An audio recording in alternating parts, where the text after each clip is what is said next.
Starting in Season of the Wish, the Engram Focusing economy is getting a shakeup, removal of legendary shards, but increases to the engram cost. This was previewed in September and again brought up in last week's TWID, and again, people are upset about the cost. I mean, 5 engrams, all the glimmer? That's outrageous, right? Well, actually no. For starters, the chart from the TWID was the old info reposted. A day later, they actually updated that cost chart, and you can see they reduced the engram cost for Iron Banner and Trials weapons to 1, as well as a little bit of the glimmer cost. But this is only the surface level of the changes. In ways, the new system is a substantial buff, more overall loot, and similar or cheaper costs. To fully understand, we need to go over the changes to focusing costs, how reputation and engram drops work, and what ways the players and Bungie can tweak the system. Let me explain. With the launch of Lightfall, all playlist vendors got updated with the Engram Focusing system. By playing and ranking up these vendors, you'll earn engrams. Before, you could only just decrypt them and they had a chance to be anything in the active loot pool. Now, you can specifically choose a weapon or armor piece by spending your vendor engram, along with other currencies like legendary shards and glimmer. On screen is a table with all the current focusing costs. As you can see, everything is about 1 to 2 engrams, 25 legendary shards, and a handful of glimmer. In Season 23, Season of the Wish, Bungie is removing legendary shards as part of the cost, but also increasing the engrams required. If we now look at that chart which has both sets of costs, you can see yes, it does increase. But only for a few things. Those complaining about glimmer costs in the economy, well, hate to burst your bubble, but there is only one negative change. Nightfall weapons will cost a whopping 5,000 glimmer more. Actually, you get straight buffs. The newest playlist weapons will have no glimmer cost, and Trials and Iron Banner Legacy weapons get a reduced cost to that of 10,000 glimmer, down from 25,000. If we look at the more impactful engram cost, you can see that some costs stay the same, like that of the newest Ritual, Iron Banner, and Trials of Osiris weapons. From the given data, we still need some clarification on Legacy item costs. They specifically detail Legacy Iron Banner and Trials weapons, which mimic the 5 engram cost to unlock, but then 2 for future focuses, like the current system, but it doesn't say if that's the same for other Legacy weapons and armor, like those from Nightfalls. So I won't be discussing those. In any case, you really shouldn't be focusing Legacy armor unless you want to unlock it for transmog purposes. If you care about armor stats, there are far better ways to obtain and focus engrams. For the remaining data, yes, some costs do drastically increase. 3 engrams for active ritual weapons and armor, and 5 for active Nightfall weapons. However, with the changes to how we earn vendor engrams, these increased costs aren't as impactful as you might have been led to believe. Keep these values in mind, we'll refer back to them in a bit, but now we need to talk about vendor reputation and engrams, as that explains and justifies these changes. By playing various activities, you'll earn reputation for that associated vendor. So if you play Strikes, you'll earn Vanguard reputation for loot at Zavala. Play Iron Banner? Well, you're getting a combo deal, reputation for Saladin and Shax. Earn enough reputation to rank up, and you'll earn a vendor engram, which you'll find in the right-hand corner of that vendor's screen or by checking the engram tracker in your inventory. Based on your performance, special bonus rep weeks, and extra modifiers, you can increase the amount of rep you can earn, thus increasing how many engrams you get. On screen is a list of reputation values for each playlist vendor. As you can see, wins and losses affect your rep and PvP modes, and most reputations have a sliding scale of values. That's why one Gamut win might give you 325 rep, and the next is worth 375. This comes down to rounding values, wild multipliers, and base values that change based on streaks and what rank you're at. To further complicate things, the reputation required to rank up increases at every rank, so early on you'll rank up every game, later on it could be 4 or 5 games. To make explaining reputation and the links to engrams clearer and simpler, we're going to follow a few assumptions. Number 1, for PvP you're an average player, so you have a 50% win rate, which makes the reputation value used an average of a match win and loss. Number 2, we're using the average or most commonly observed reputation values for those that have a sliding scale. Number 3, when figuring out how much rep equals how many engrams, we'll use 625, which is the 10,000 points to reach max rank divided by the number of sub-ranks, which is 16. Following all that leads us to this chart of average reputation values per activity completion. Let's then extrapolate this across 100 games to see the big picture, generating total rep earn and number of rank up vendor engrams. From this, we see a few things. For starters, Iron Banner is both the best and worst game mode to farm rep. Most people complain that Iron Banner has no loot drops, but that actually comes down to the reputation multiplier system that's unique to the mode. If you don't equip emblems, weapons, or gear, well, you're looking at 5 to 25 engrams. Actually fully max out that multiplier and you're getting a staggering 75 engrams across 100 games.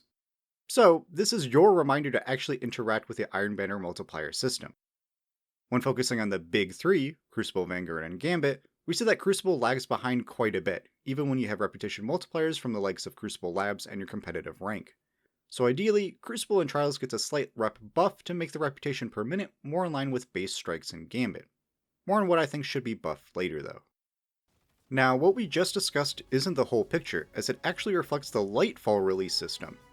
In Season of the Witch, they changed it to where players can actually earn vendor engrams for Crucible, Vanguard, and Gambit by just playing in those playlists, with Bungie later adding and buffing this behavior for Iron Banner and Trials. Basically, this season gave us more opportunities to focus and acted as a test for how the engram economy would work in Season 23. Just now the focusing cost part of the economy is playing catch-up. So exactly how many more engrams did we earn with this change? To get more exact values, I'd like hundreds of data points, but here I collected 50 for the likes of Crucible, Iron Banner, and Gambit. Looking at the data, wins seem to grant a significant boost to engram drop rate, being in that 45 to 65% range, while losses seem to have a 20% drop rate. Average things out to a 50-50 win-loss record, and we can simplify the drop rate to that of around 50% for the best case scenario. While I don't have the data for strikes, let's just assume for now that they have a similar 50% drop rate. If we then add that data to our 100 games reputation chart, we can then see what playlists got the most benefit and if this change justifies the engram focusing changes. And it's no surprise that Iron Banner got the greatest buff, 66 to nearly 900% increase to engrams. But that really shows how important the reputation multiplier system is and what adjustments that are desperately needed. Zooming in on core playlist modes and keeping the active loot pool focusing cost of 3 engrams per weapon in mind, the drop rate for the average Crucible player has gone up 3 times, while Vanguard and Gambit have gone up around 2 times. However, you must keep in mind the pure reputation obtained engrams, which reflects on how poor Crucible's normal reputation gains were. But to put it simply, the increased cost of 3 engrams isn't that big of an impact, either no change to technically a 33% nerf. However, the bigger issue is that of Nightfall weapons. That change to 5 engrams is massive compared to our engram drop rate. But also keep in mind that you can play the weekly Nightfall to obtain that weapon outright, as well as farm strikes or Nightfalls to get rep and engrams to focus that weapon you want, even when it isn't the weekly Nightfall weapon. The change hurts, but you are already getting more reputation and engrams than the other core playlists, but a cost reduction would be nice. Now, if you're comparing Season of the Wish, which implements the new focusing costs, and compare them to Season of the Witch, then yes, Nightfall and active playlist loot pool weapon focusing is getting a nerf. But we got the buffs to engram drop rates in Season of the Witch because this economy change was in the works, so they were trying to let people have more fun with loot while trying out and troubleshooting the new engram drop system. So hopefully you understand with context I added from previous seasons that the change isn't that drastic. Plus, Bungie has already stated that they are further increasing engram and glimmer drop rates next season, making my data more of a glimpse / worst case scenario of the Season 23 economy. For those still worrying about the glimmer economy and cap, I'll direct you to this chart. While glimmer drops should get increased, the real issue comes down to player habits and binge focusing. Like, if your goal is to farm until you reach the engram cap and then focus all your engrams, then yeah, you'll run into a problem. But only for Iron Banner, Trials, and Nightfall loot, as the active loot pool weapons for the traditional core playlist has your engrams get depleted before your glimmer. Looking back at those endgame modes, you actually shouldn't farm to the engram cap. What if you get your god roll in your first focus? Now you wasted your time and sanity in endgame modes. By actually focusing weapons 10 at a time, you'll then recoup your glimmer when you go back out to play those modes for more engrams and loot. Bungie can only do so much to teach you good habits. That's not to say that Bungie is without fault. I have some feedback in mind for those devs that may be listening or for those that want to spread the word. Number 1, the Iron Banner multiplier needs to be reworked. I love the idea, but the base 1.0 should be far closer to Crucible rep values, not 20 to 60 points. Still reward players that engage with the system with that 600 to 800 reputation values, just raise the floor so people actually get some loot and stop complaining. Number 2, Crucible reputation needs a small buff. When you compare it to Strikes and Gambit, which can be done in a similar or even shorter amount of time, they earn a good chunk less. So a bump of 50 to 100 points doesn't seem too much of an ask. Number 3, keep an eye on the Nightfall weapon focusing cost. With the new system it seems a little high, but with them being endgame items and having always active engram sources, I can see the justification in the cost. Number 4, which is actually directed at all you players, develop better focusing habits. Focus when you can, not necessarily when you are maxed out on materials. Hopefully this all made sense and you feel a little better about this economy shakeup. Again, more changes are coming, so wait and see. But in the end, it's not a huge change. To some, you'll see no change. To most, it's a straight buff.